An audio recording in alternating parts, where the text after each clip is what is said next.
Welcome in the latest episode of the Five on the Floor podcast on the 5 Reasons Sports Network. Make sure to check out 5reasonsports.com. Spell it out, F-I-V-E, reasonsports.com, where you get not only our columns, our stories, all our breaking news stuff, our 5 reasons to do just about anything in sports, but also our merchandise. We've got 10% off for the entire month if you spend $30 or more on any of our shirts, hats, or socks, anything else, on the website with the code SPORTSBACK2.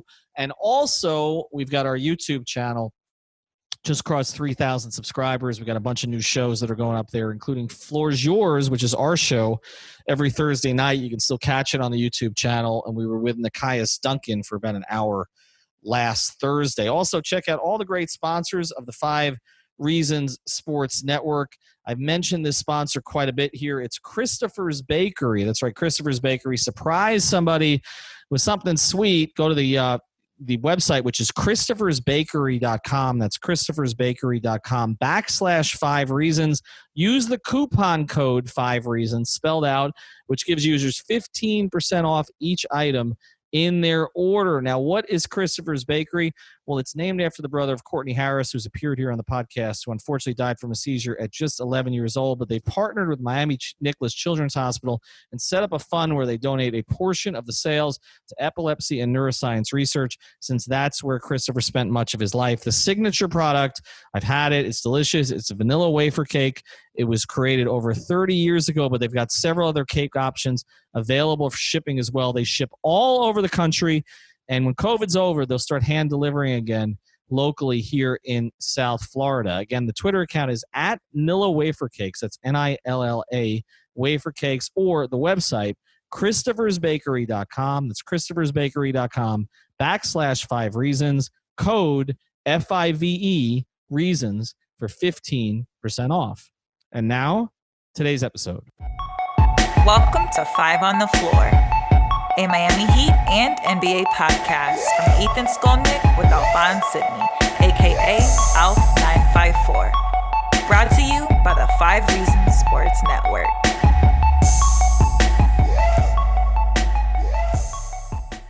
All right, Ethan Skolnick, I've got Greg Sylvander, I've got Alex Toledo, and we've got a schedule. This came out late Friday night.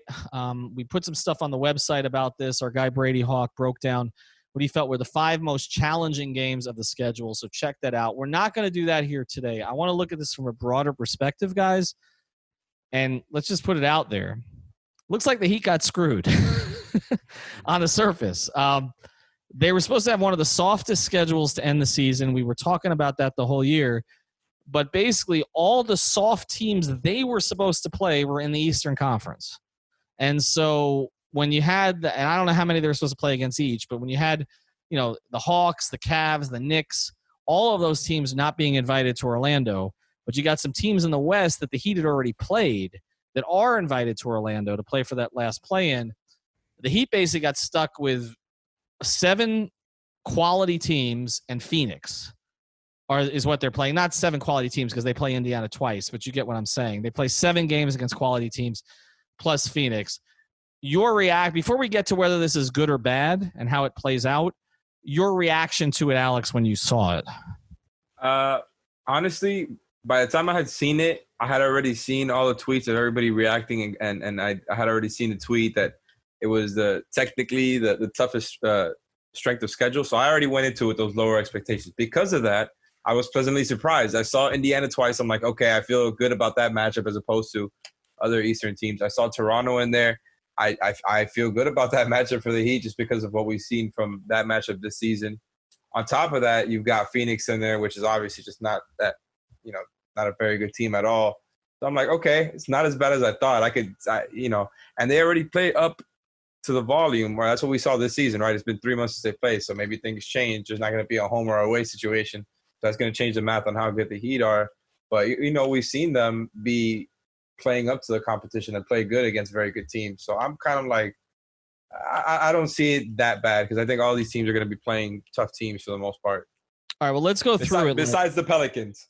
Besides the Pelicans, I mean, the NBA is doing everything. The Magic, the Nets. I mean, it's ridiculous. They're doing everything they can to get them in. It's just insane. All right, but let's go through it. and we'll just go through the schedule, Leif, and then your impressions. They open on a Saturday, August 1st, Denver, then Toronto, Boston. Of course, it's the second day in a row. I like Denver too. It's a back-to-back. You're not playing in Denver. Well, that is true. That is true. Denver, Toronto, Boston, Milwaukee, Phoenix, Indiana, Oklahoma City, Indiana. So that's basically 7 games over 14 days, only one back-to-back, which is Toronto at 1:30, and then the next day, Boston at 6:30. This feels very Summer League-ish. Your thoughts, Leif? So initially when I looked at this, I hated it. And I thought, of course we are in a situation where we're going to have one of the toughest schedules and having to get acclimated to this new environment and get guys, back in game shape, and just all those things ran through my head looking at this schedule. And then the more that I kind of marinated on it, how do we even know what this is going to look like? I feel like it's almost a whole new season. There's no home or away issues. These guys haven't played for several months, so I feel like they're going to be chomping at the bit to get on the court. So the back-to-back thing isn't really a big deal. And then this is like the overarching thing. There are 2 games up in the loss column on Indiana and Philadelphia, if I'm not mistaken, and there are 3 games back in the loss column to Boston. So without this home court advantage situation, if you drop a seed or 2, maybe you avoid Milwaukee in the second round, and that ends up being a blessing in disguise or something like that. So ultimately, the more that I looked at it, I think playing good teams is a good thing for the Heat. For if there was ever a team that was going to come in mentally focused and physically ready to play, it is the Heat. So why not play the best competition possible before you get into a playoff scenario where you actually are playing the top tier teams as you go through? You don't have a Phoenix that you get to mail in along the way, even though we don't even know if those will be mail-in games. So ultimately, I think it's a good thing for the Heat, and so we'll see what happens. Yeah, well, you mentioned Denver. You're not playing at altitude. Toronto is a little bit of a strange service because they're actually the first team that's reporting there, so they'll have a little bit more time on the premises. I don't know if that matters. You're playing basically all teams that are in your hotel. I mean, for the most part, except even Indiana's in the hotel, right? So, you're playing all teams that are in the hotel. We've joked about the TJ Warren thing. I put something on Twitter about Jimmy gets to see TJ twice in a week with the Pacers, and Dwayne posted popcorn above my tweet. So obviously Jimmy hasn't forgotten about that. I was told by someone close to Jimmy, please don't keep bringing that up. But I guess that's still been on Jimmy's mind.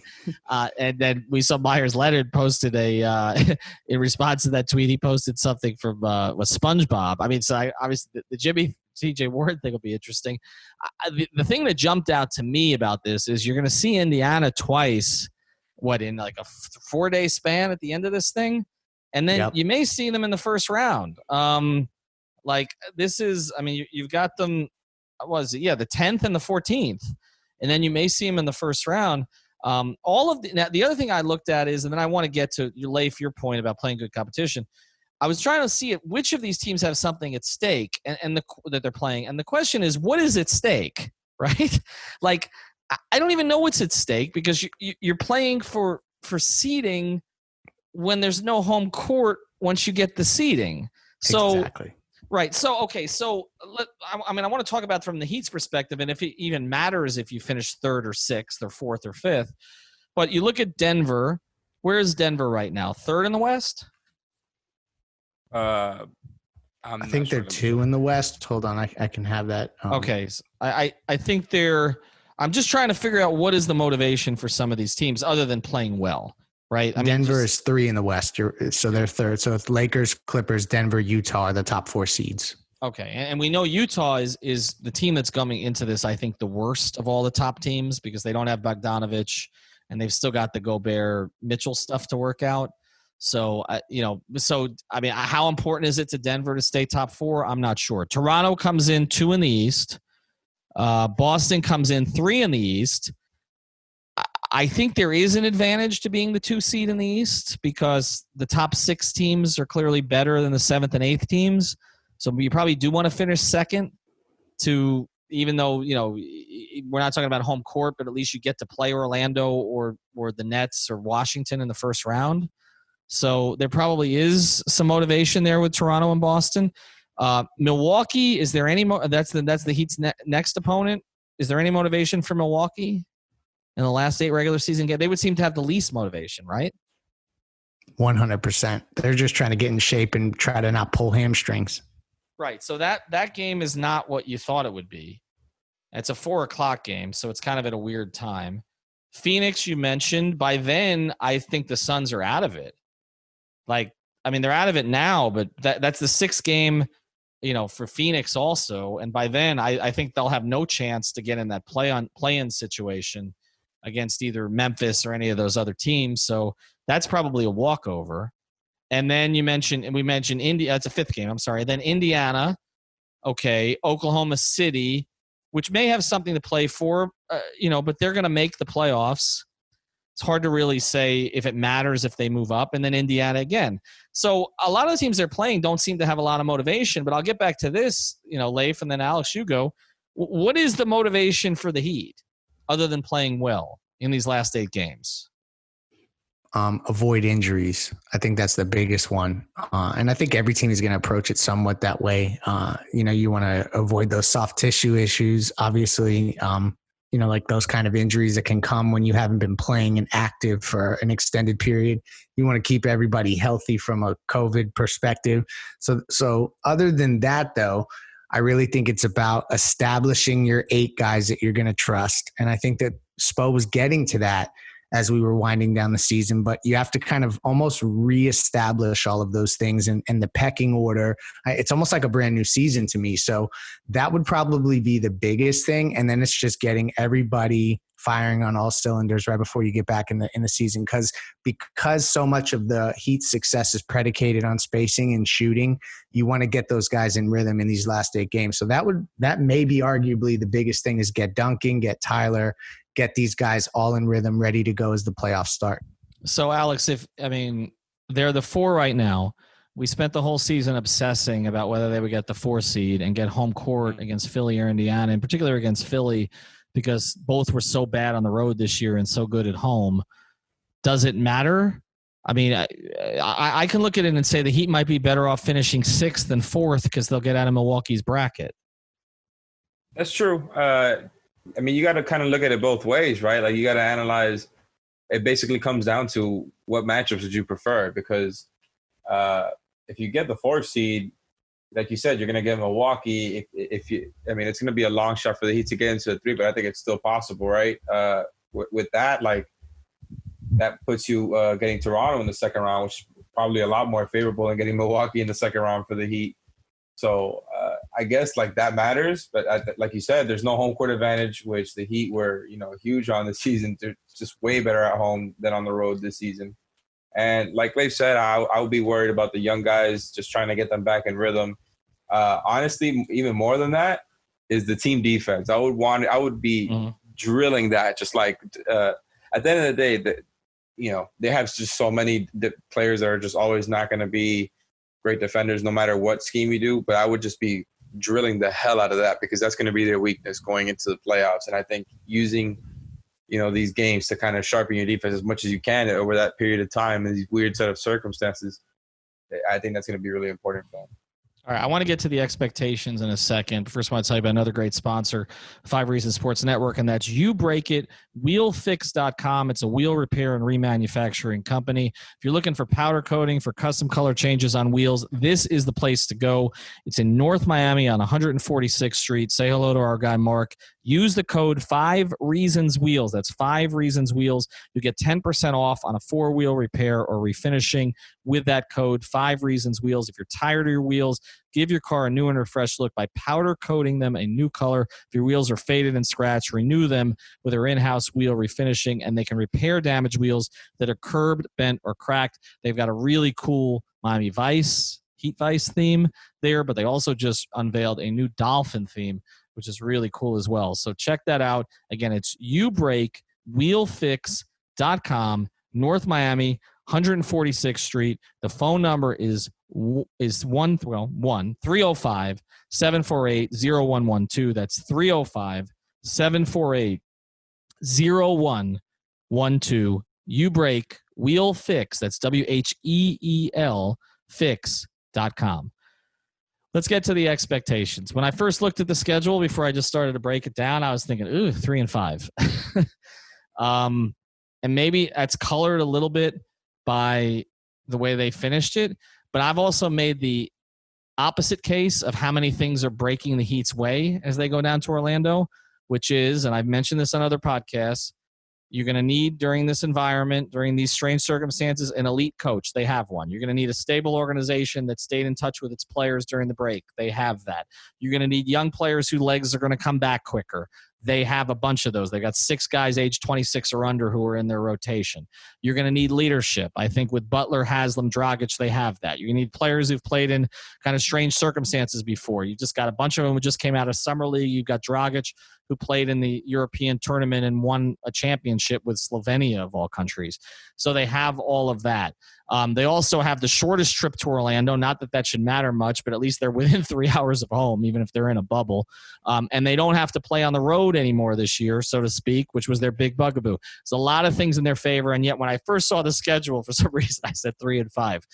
Looking over the schedule some more, I think 5-3 is reasonable, and I think would get Heat fans excited. Where are you guys at? Same exact place. I was thinking 5-3 would be reasonable, and I would be good with it just because the circumstances are weird. And again, the schedule's pretty tough in and of itself. Well, as the resident Heat culture homer, I'm going to go 6-2 on this one. Yes. And get even better playoff positioning that doesn't even matter. I mean, it doesn't, right? I mean, if you win, where did they finish? I can't remember now. Was it 41-24? Is that right? Yes. 41. Yep. Correct. Okay, so 5-3 would get you to 46 wins, even in a shortened season. I think my bet, I went over on 42.5, and I don't think it cashes either way because it doesn't matter now because you didn't play the full 82 because you got to have something on the other side. But I mean, if they go 5-3, I think people will get excited. And I guess we come back to this: if they get out of this run 5-3, they're playing well. You see that Milwaukee comes in maybe not as sharp as they were before they got there. And like I think of all the teams, they're the team that's going to be nursing itself when they come back. Maybe the Lakers too, because there's been a little bit of turnover there, and they've got some older players on that team and no Avery Bradley now.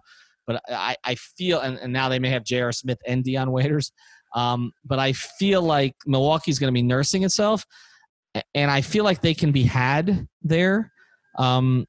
Do you look at any of the matchups differently? Because we've talked them to death. We talked Philly, Indiana, Boston, Toronto. We've talked Milwaukee. We've talked them all to death. Do you look at any of the matchups differently in this kind of circumstance than you would have if the Heat were playing them under regular, we're going to play at your place, our place, in May? Do you look at them differently than that? This is a great question. All season, truthfully, I didn't like the way the Heat matched up against Boston, and I almost preferred playing against Milwaukee. And there's this other element of this where I don't know if the value of the top level superstar is going to change at all in the bubble. And what I mean by that is that there's so many elements of the role players playing better at home or on the road and stuff like that. And so it's just going to be an interesting thing to see how much weight one player carries in this bubble environment, or do all these role players play so much better that it doesn't have to lean on one guy so much. So I'm not so worried about avoiding Milwaukee. Wow. I mean, I love the energy. I completely understand everything you're saying, Leif, because I think this is such a weird, obviously unprecedented, like we've talked about. And I just think that's going to end up it's going to benefit some teams more than others. We tried to project which teams it might benefit more. It's kind of almost impossible. There's so many factors, right, that we can't predict. And because of that, I think there's so many ways we could say, well, bring on the Bucks. I'm still terrified of them. I've been back in basketball mode, which feels kind of a little bit gross to say, but the inside, I'm excited for basketball to come back. I've been back in it, and I'm renewed terrified of the Bucks again, despite what the Heat did to them. all season. And I feel actually a little bit better about the Celtics situation only because everybody should be healthy now, and we haven't really seen that matchup yet with the additions of Iguodala and Crowder. So I'm still there. There's some hope to be sold there. And also, they're going to be playing a 5'10" point guard and Enes Kanter. So I still kind of I'm always going to think they have a chance against the Celtics. But either way, I think they're going to be really competitive versus all teams. I feel good about it overall. When I look at it, I'm less terrified of Milwaukee than I was. I'm with Leif on this. I wonder about some of those older guys on that team. They got a bunch of rest just now. They got rest, but again, there's rest, but it's also older players will always tell you that it takes them until kind of early December before they feel like themselves. That a lot of them use the first month of the season to get themselves into shape. It's like when you get out of bed, and your bones are creaking a little bit. Like you'll experience that in about 20 years, Alex. It takes longer, and they've got a lot of those guys. And I'm not saying that they're not well-conditioned guys. They are, but it's different. The other thing that the Bucks had was they had this incredible momentum. I mean, they were just playing at this really high level, and it is hard to just get it back. Did you know they had I just learned this the other day, but I knew their point differential was amazing this year and was number one by far. But I learned the other day via a graphic that it's top 5 all time up there with one of the Bulls teams, Kareem and Wilt, and one of the Warriors teams with KD on it. Yeah. And any team with an 8-15 winning percentage does not want the season to all of a sudden abruptly stop. Yeah. And they were 6-4 in their last 10 before this all shut down. So that's just another thing to think about as we approach this Milwaukee topic. Well, and the other thing about it is now you're going to have all these players in one place. And other than LeBron, the player in the league who has the most pressure on him right now is Giannis. And everybody's going to be watching him. And, I don't doubt he's kept himself in great shape. He's been visible publicly. He's going to win the MVP again. I mean, there's a lot to admire about Giannis, and obviously he's going to be very difficult to stop. But some of those other guys on that team who have to play at a certain level to keep him in Milwaukee. And how does Chris Middleton come back? And then you look at, and again, he's a mid-career player, but you look at some of their older guys. I just wonder, George Hill, Korver, some of their shooters. I don't know if they're going against guys with young legs who come back quicker, and you've got, your Kendrick Nuns and your Tyler Heroes running past them. And you have Bam guarding Giannis, shutting him down. There's some things I like. Whereas, and we've talked about Boston a lot, but whereas Philly, man, I liked that better when the season ended. There was a suspended than I do now. To me, the pressure's kind of off the Sixers now because this year was such a flop. Yep. In so many ways, and now they got away from each other. They're coming back. They have an elite big. He probably is going to get hurt in the first couple days. And Ben Simmons is probably almost on the same level defensively as Embiid too. Right. So I look at them and I say, I think Josh will play well in this circumstance. They look more difficult, and to be honest, Indiana does too, because we never really saw Oladipo playing at a high level with Brogdon, and this feels to me a little like sort of a NCAA final, tournament kind of thing where your guards are going to matter a lot, and the guys who the ball is going to be in their hands and you trust them. If they've developed some chemistry that was not there, the Stugotz playbook. Yeah. Well, basically, they're has the best guards. Well, that's sort of how you do the tournament. Now, this is not a tournament, but it has some elements to it. And so I think if we're just looking at the East, I think what's happened here is that the top 6 teams, I think it's flattened a little bit. Like there was a clear difference between Milwaukee and everybody else, and then sort of Toronto and to a certain degree Boston was starting to separate itself a little. And then you had Miami, Indiana, and Philly kind of in that next pack. I feel like this is going to use a Dr. Fauci term, going to flatten the curve a little.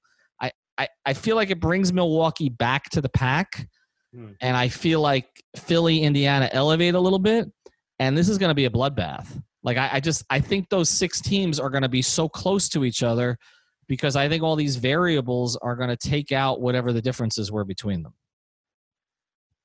Yeah, I could totally see that happening, honestly. I could really see it going either way because it's like, how surprised would you be if the Heat just like flopped during that Suns game and had a loss where they shouldn't have? I know it's not the regular season, but they've been known to do that in the past. So Yeah. I can kind of see it going both ways. Maybe they'll beat the Bucks, beat the Raptors, did they get the Celtics? They draw the Celtics too. They draw the Celtics. Let me ask you this question organizationally. When was the last time the Heat were bad in Summer League?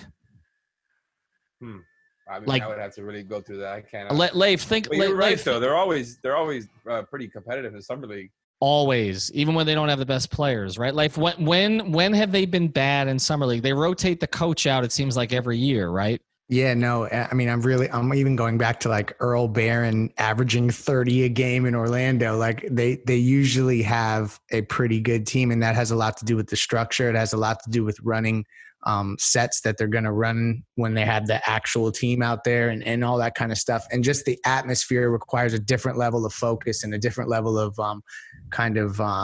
of here's the key word, culture. And so it's perfect for them. I think it sets up for them pretty well. And with that said, when I saw that schedule, I was like 3-5. But I've come around a little bit. I think it could be 5-3, and I think it could be better than that. And I think if you're a Heat fan, you should actually look at laying a little down. I think this has played into their hands in a lot of different ways. And I can tell you, I've kind of done a little research on what some of these guys have been doing on their own. And I can tell you that Jimmy is going to come back in ridiculous shape. Now, whether his legs are back where they need to be, where he can start shooting the ball well, but he has been working his ass off. And I know a lot of the other guys have too. But, basically he's been doing it on his own, and he's been doing it with others. And I feel he's been using, the gym for his own gym for a lot of off court stuff. But I heard he's lost some weight, and he's in better shape than he was when the season ended.